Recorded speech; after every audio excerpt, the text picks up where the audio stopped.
খাসির মাংস হাতে মেখে রান্না করতেছি। প্রথমে এখানে সব মশলা দিয়ে ম্যারিনেট করে রাখছি 1 থেকে 1.5 ঘন্টা।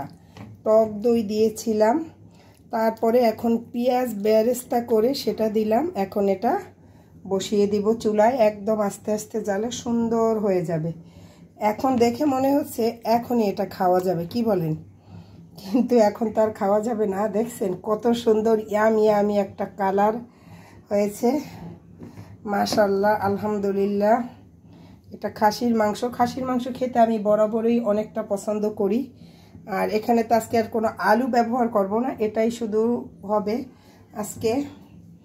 দেখতে কালারটা কত সুন্দর হচ্ছে সেটা একটু বলবেন। আর এদিকে আমি তাজা তাজা রুই মাছ আছে, ওদিন ভাবি হেরা আসছিল, ওদিনকে যে মাছ আনছিল ওই মাছটা আছে, ওইটা আমি ভুনা করব। এই আর কি, ওদিনকে রান্না করার পর সবাই বলতেছিল অনেকটা মজা হয়েছে, এই জন্য এইটা রান্না করব। আর একটা খাবার বানাবো, সেটা হলো ছিটা পিঠা বানাবো, কারণ এই মাংস দিয়ে খাওয়ার জন্য ছিটা পিঠা বানাবো। এই আর কি, দেখছে একটা সুতা আতপ চাল ভিজাইছি, এটা ব্লেন্ডার করব।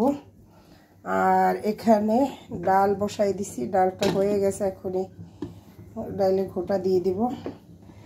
আর কি, চুলাটা এখনই অন করে দিব, একটু পাশটা মুছে নেই।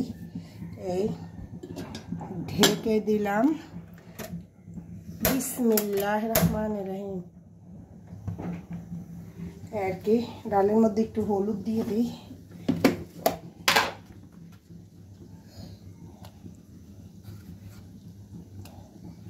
এখন এই ডাল ঘুটনি দিয়ে এটা ঘোড়া দেওয়ার সাথে সাথে একদম সুন্দর হয়ে যাবে। আচ্ছা দেখি, এই যে ডালটা ঘুটে নিয়েছি।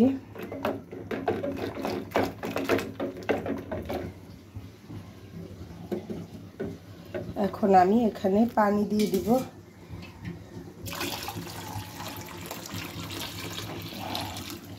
ডালটা কিন্তু জাল হবে, এই জন্য আমি একদম বেশি করেই পানি দিলাম। তারপরে বাগার দিব। এখানে যে আরও কমাই দিতে হবে জালটা, এটা আস্তে আস্তে অল্প আসে সেদ্ধ হয়ে যাবে একদম। আর এটা বাড়াই দিই।